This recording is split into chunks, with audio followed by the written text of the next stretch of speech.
Welcome to Newcastle Family History Society podcast.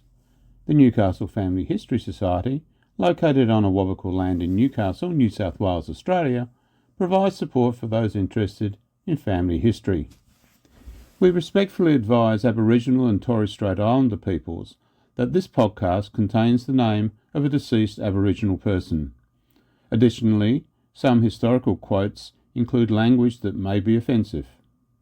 The Newcastle Family History Society does not condone such language.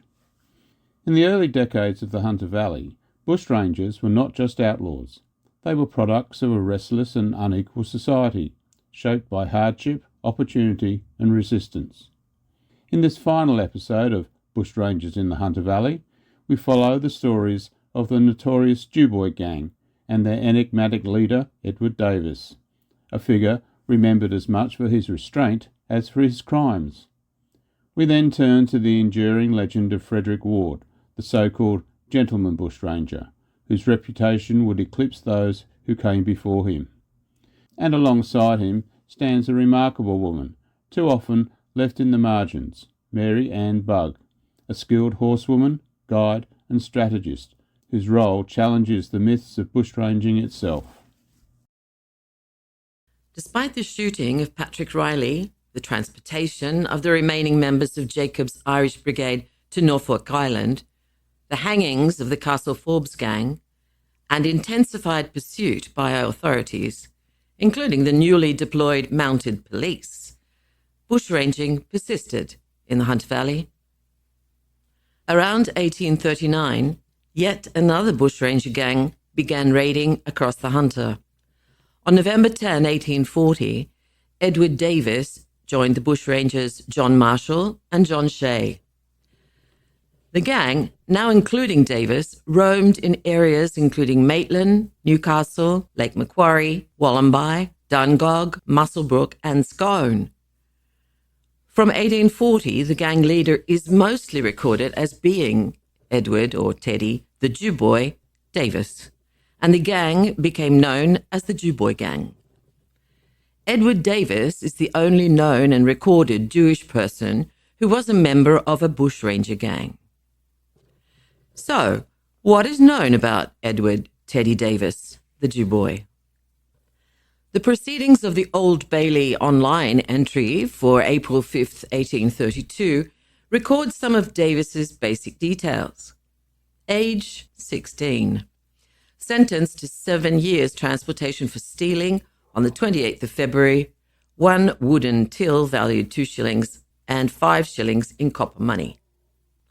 Then the convict indents of 1833 note the following details. Age 18. Reads and writes. Jew. Stable hand from Gravesend. Tried 5th of April 1832 at Middlesex and sentenced to 7 years transportation for robbing a till. 4 foot 11.5 inches, complexion being dark, ruddy and much freckled, dark brown, nearly black hair and hazel eyes. Nose large, scar over left eyebrow. And tattoos. MJDRN inside the lower left arm. EDHDM, love and an anchor, lower left arm. 5 blue dots betwixt thumb and forefinger of the left hand. His chivalrous behaviour, together with his unique physical appearance — he was much shorter than the average for that time — his distinctive tattoos and his age gained him recognition by witnesses and resulted in the name by which the gang was commonly called. The gang was known to treat victims with politeness, refrain from harming women and children, avoid gratuitous violence, and ordered by their leader to not kill anyone. The gang was also known to give food, clothes, or stolen goods to the poor, which earned them a degree of local sympathy. So the gang was well known, and some settlers and assigned servants recognized and perhaps helped them. Based on general historical information and to add a visual touch to this account, we include the following exchange. In a Hunter Valley hut near their hideout in Pilcher's Mountain, south of Dungog, after enjoying the comforts of a home-cooked meal, and sitting comfortably around the table, we can suggest that a member of the gang, conspicuous for his tattoos, began the following postprandial tale. There was this gentleman who told everyone that he was quite famous in London. He was of the gentry, but as the youngest son, and therefore without a major inheritance, he had begun a more adventurous life as a forger of banknotes, letters of introduction, requests for stores and land, that kind of thing. According to him, he now craved adventure in the colony and notoriety as a member of a successful gang of brothers. This finely dressed man approached one of our humble homes. I say home, but it was more of a cave. He had found us and appeared without a gun that could be seen. Perhaps he had a small pistol hidden in his yellow satin waistcoat, nothing that couldn't be handled. We had already been approached by others who had begged to join our group, some from other gangs, desperate runaways from as far as Port Macquarie, and general fortune hunters. Said the short, dark man. I would be most honoured to join your group, or perhaps you would prefer the term gang. And I am quite certain that I can be of great assistance to you in what you might say is your work, he said to us at our camp that evening. He was always writing in his little notebook. I tried to read it, but he always had it. Said another of them, adding to the story. He wanted to be the leader of a gang. He wasn't the only cove who wanted to make himself famous, one way or another. He was more interested in cutting a dashing figure than anything. He wore the best leather boots, all sorts of coloured ribbons, not pink like ours, and the biggest black hat. Said another, causing laughter in the room at the memory. Australian highwaymen and later women adopted a facsimile of the costumes of their countrymen back home. The bushrangers were flamboyant in their dress and in their behaviour. They wore shiny black leather riding boots, tight white pants like the soldiers, black white-brimmed hats with feathers from the local birds, silk scarves, and the ribbons they took from the clothing stores that they robbed. From those that they had held up at gunpoint, they also took watches, rings, silver coins, and anything they could carry away.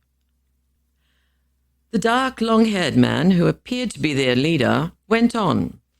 He was not a man to be trusted. He had no interest in justice. He wanted to be the leader, and he thought it was an easy way to make money and tell his story as a hero. Eventually, we gave him the heave-ho. 2 of us followed him to put the fear of God into him so he wouldn't return. We heard that he went back to Sydney. Not like us, he could always go back. He had no heart and no interest in our cause. After their supper and conversation, taking with them food, spirits, and blankets, the gang left quietly, with no lasting ill feeling on either side, and so they added to their reputation as gentlemen. The Jewboy Gang was said to have sworn to the policy that the direct threat to their own lives and liberty was the only reason for taking a life. They had survived on this land with the help from settlers and servants. Jane Wilson, in the Australian Dictionary of Biography, records the following. The Jewboy Gang operated in northern New South Wales around Maitland in 1839 to 1840. The makeup of the gang appears to have varied from time to time, and its actual existence prior to August 1840 has recently been questioned. But there's no doubt it committed some daring raids on settler properties in August to December 1840. This gang was known for its gaudy attire and were reported at one time as wearing broad-rimmed manila hats turned up in the front with abundance of broad pink ribbons, satin neckcloths, splendid brooches. All of them had rings and watches. The bridles of their horses were also decorated with a profusion of pink ribbons. There appears to have been some conflict between the members of this gang in relation to violence, but in any event, their reign ended with a shootout. How did this happen, given their pledge to avoid killing? In Scone, Teddy, the Jewboy Davis, Everett and Glanville had made themselves comfortable in the St Alban Arms, while Marshall, Shea, Chitty, and an unknown 7th man went to the nearby store for supplies. Unfortunately for everyone, the young recent arrival John Graham ran to escape from their attempt to rob his employer in Thomas Dangar's store in Scone. As he ran away to raise the alarm, he was shot and killed by Shay. The Jewboy Gang regrouped and fled to one of their hiding places near Mararandai. 6 of them were finally captured after a brutal gun battle at Doughboy Hollow and were committed for trial on February 24, 1841. On February 25, 1841, George Wilkinson, alias Edward Davis, together with Shay and others, were indicted for being present, aiding and abetting, and assisting the murder of the scone shop assistant, John Graham. Shay, the shooter, was indicted for murder. All were sentenced to death by Chief Justice Sir James Dowling and were hanged on March 16, 1841. Usually, hanged prisoners were interred in the unconsecrated ground of Darlinghurst Jail. However, evidence from cemetery records and Jewish community records from 1841 suggests that Eddie Davis was buried in the Jewish section of Devonshire Street Cemetery in Sydney after his execution. Given that Davis was born around 1816 in East London, came from a working-class Jewish family, and arrived among an overwhelmingly Ashkenazi convict cohort, it is almost certain that he was Ashkenazi in background, as was the majority of the Jewish community in Sydney at that time. It would seem that he had contacted his religious fellows for help and consideration.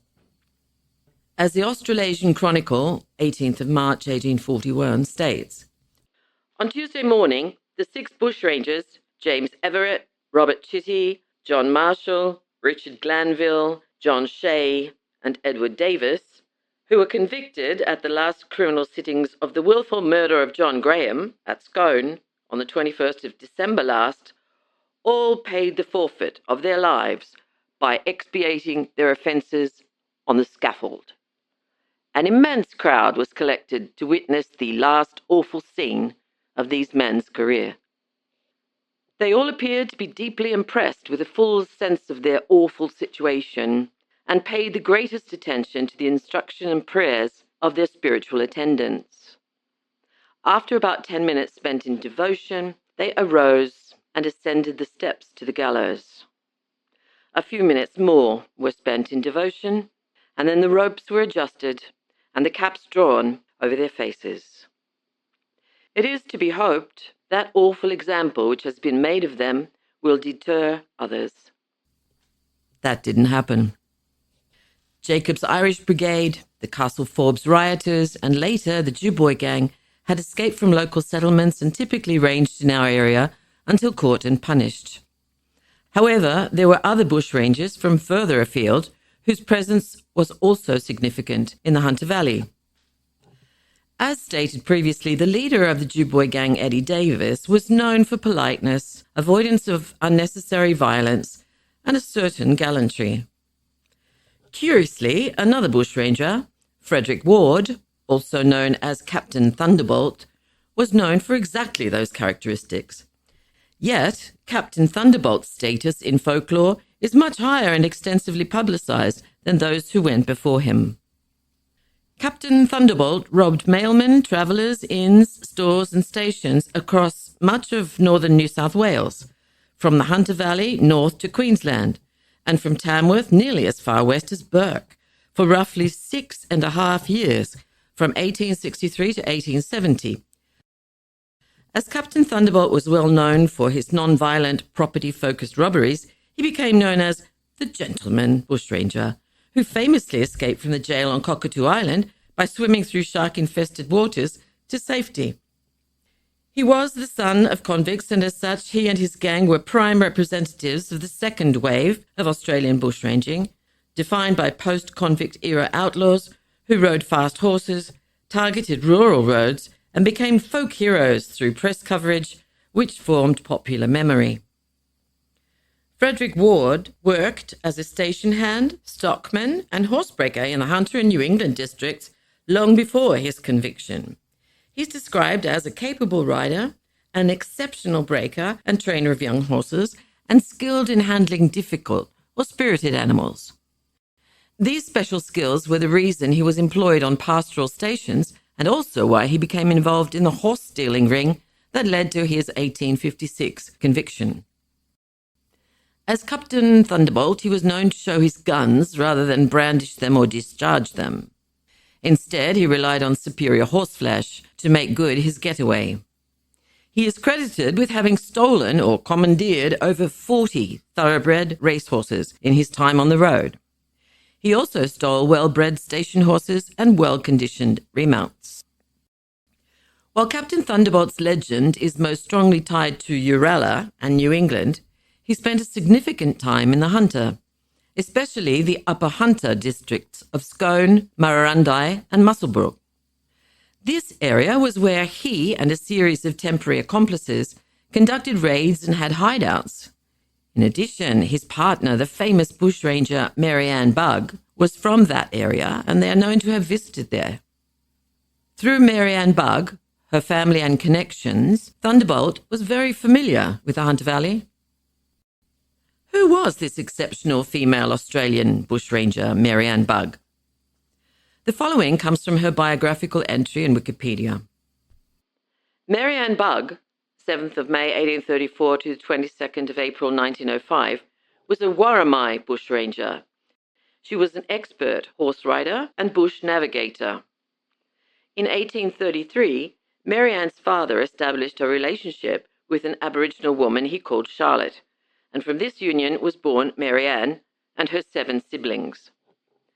Ann and her brother John were baptized by Reverend William Cowper on the 24th of February 1839. The following day, their father headed to Sydney with them, where they were to be educated. Their mother and father had petitioned their employer, Colonel Henry de Merrick, to help find a school for them to, and I quote, elevate them above the barbarism of her tribe. Ann attended school in Sydney, where she learnt literacy, numeracy, and domestic skills before returning to Berwick when she was around 10 years of age. Who was this helpful estate owner, Colonel Henry de Merrick, mentioned above?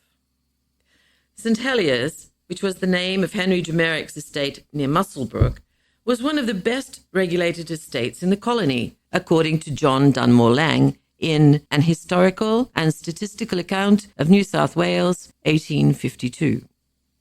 Quote, the law on his estate is the law of kindness, and incitement to industry and good conduct are rewards, not punishments. The convict labourers reside in whitewashed cottages, each having a little garden in front. Prizes are awarded to those who keep their cottages in the best order.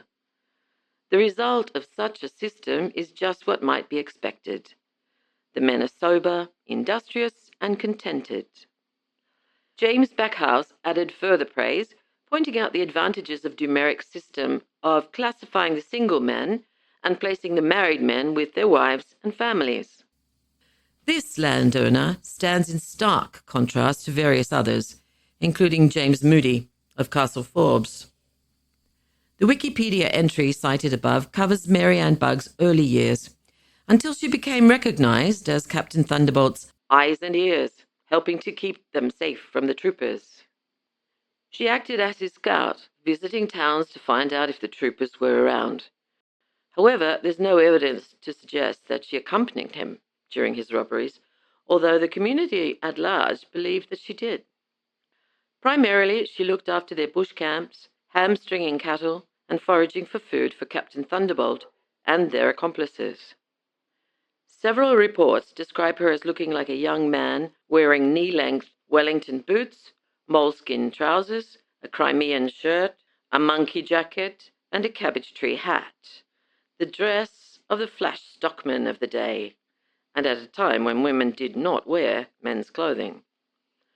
Also, she rode astride, as did a man, and not side-saddle, as was customary for women in those days. She was proud of her association with Ward, and on several occasions referred to herself as the captain's lady. If history books mention Ann Bugg at all, she's simply described as a partner of Captain Thunderbolt.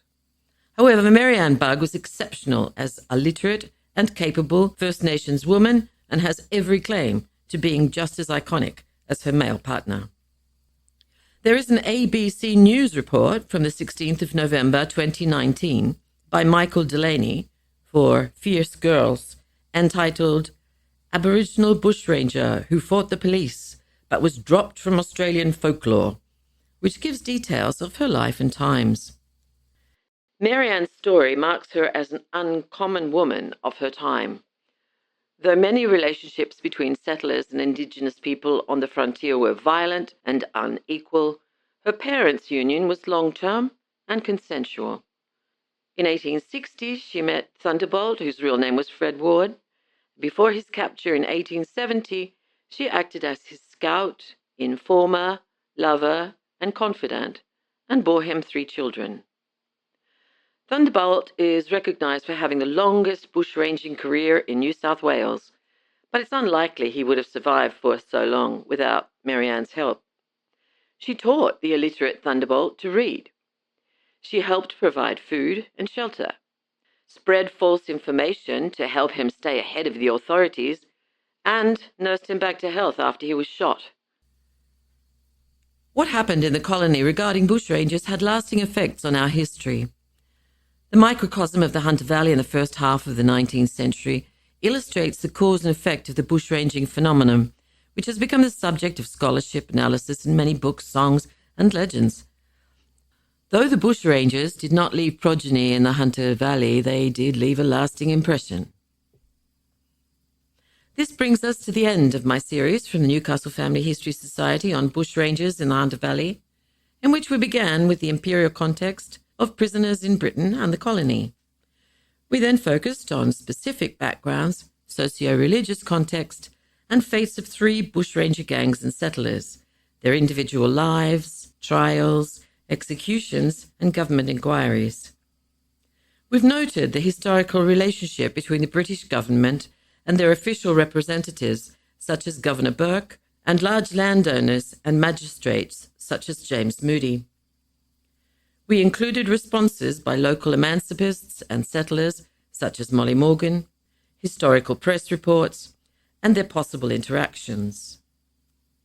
We explored a later bushranger gang, the Jewboy Gang, and an iconic representative of the second wave of bushranging in the Hunter Valley, Captain Thunderbolt. We also highlighted the exceptional, proud Worimi woman, Ann Bugg, who, after Thunderbolt's death, continued to live a long and productive life. This series has focused on bushrangers in the Hunter Valley, but it has only traced some footsteps through a far larger and more complex landscape. Many other forces shaping the valley in the first decades of the 19th century have necessarily remained beyond our reach. The spread of Enlightenment ideas and their uneven influence in Australia, the leadership and resistance of First Nations people in the escalating frontier wars, the power of the institutions such as the Australian Agricultural Company, the work of Reverend Threlkeld at Newcastle and Lake Macquarie, and the vital, often under-recorded contributions of women to the region's history. Elsewhere, in the books, archives, and websites referenced throughout this series, the Hunter Valley can be explored through many other lives and perspectives. First Nations leaders, female convicts, emancipists, settlers, entrepreneurs, absentee landlords, governors, commandants, artists, bushrangers, and humanitarians such as Carolyn Chisholm. In the Newcastle Family History Society's podcast, Birds of a Feather, we hear the voices of artists, engravers, botanists, and writers who were witnesses to the beginning of colonial life in the Hunter Valley before moving on. And move on they did. Governors, commandants, soldiers, and administrators were posted elsewhere. Architects, surveyors, and emancipists were granted land, sold it, and returned to Sydney or to Britain. Convicts who gained their freedom and could afford their passage often left as well. The valley was, for many, a place of transit rather than settlement. For some, however, this was where the struggle ended. The first bushrangers lived out their last, desperate bids for freedom here. Others carried their experiences away in memory, in print, or in images etched into lithographs, journals, and paintings, before they moved, or were moved on. Whether they stayed briefly or for a lifetime, all of them left marks on the Hunter Valley. Together they shaped its politics, its anxieties, its myths, and its sense of possibility. Bushrangers were part of that story, not apart from it, and through them we glimpse a society in the making, restless, contested, and still to this day, very much unfinished. From the first desperate escapes to the rise of legendary figures like Captain Thunderbolt, the story of bushranging in the Hunter Valley reveals far more than crime. It reflects a society in flux, shaped by convicts, settlers, First Nations peoples, and those who lived between the lines of law and survival. Figures like Edward Davis and Ann Bugg remind us that history is rarely simple. It is layered with contradiction, resilience, and voices that are still being rediscovered.